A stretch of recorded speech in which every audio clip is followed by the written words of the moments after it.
Hello, fifth graders. Happy Friday. I am here to teach you Bible.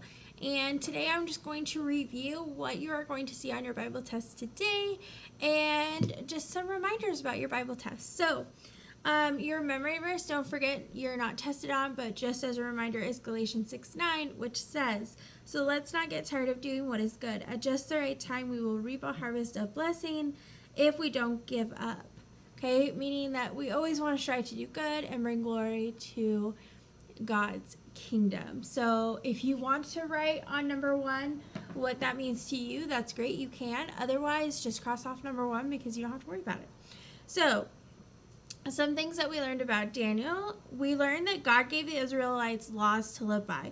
And some of those include rules about what kind of food they could not eat, such as meat sacrificed to other gods. They could also not eat certain kinds of meat, such as pork, shellfish, creatures that creep on the ground, and some birds. Daniel and his three friends were taken captive by the Babylonians because they had certain qualities, which included being young, having no defects, and being good looking, wise, knowledgeable, teachable, and qualified.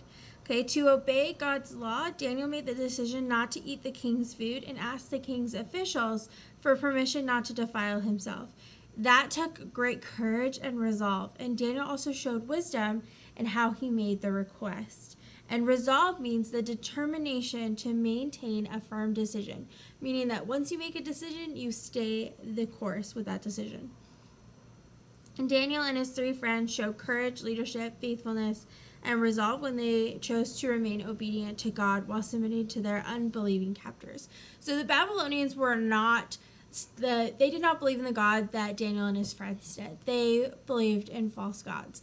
And because of that, they didn't have the same restrictions on what they could eat. So being able to say, hey, can I not eat these things because I believe this, would have been really hard for Daniel and his friends to do. But they did. They showed courage and faithfulness.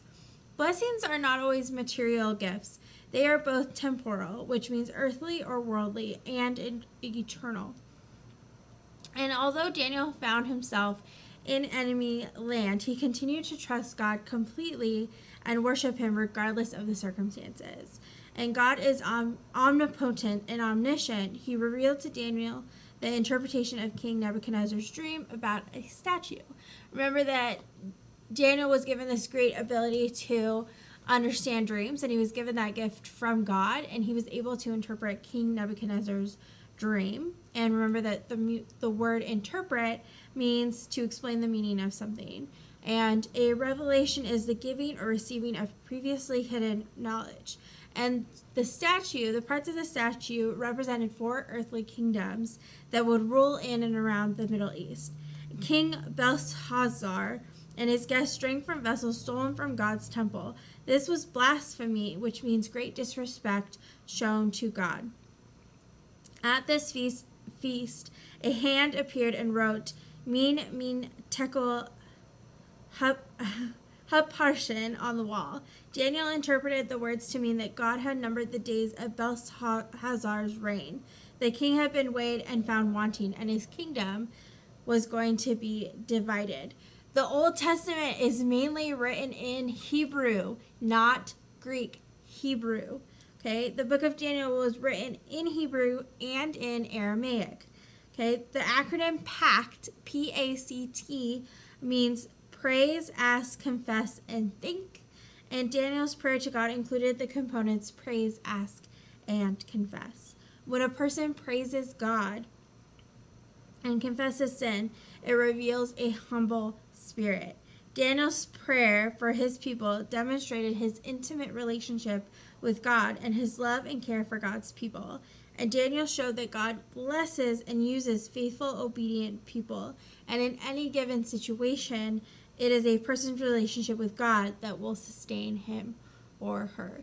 Daniel, like I said in my video earlier in the week, Daniel is one of my favorite stories. And the reason why Daniel is one of my favorite stories is because he shows so much courage. Here he is in Babylon with captors, and he is having to try to save or not save, try to have his faith in a place that would have been really hard to have his faith and to follow God's laws and to be obedient to God. Would it have made his life easier if he had just given in to what the Babylonians wanted him to do? Sure, but he didn't. He showed courage. He showed perseverance. He showed that he was obedient to God, and that's how we should all be. We should all want to be obedient to God, just like Daniel. I hope that you enjoy hearing this review and that you're ready to take your test. So at this point, take out your test and get going. And good luck. You guys will do great, and I'll see you guys in the next video. Bye, guys.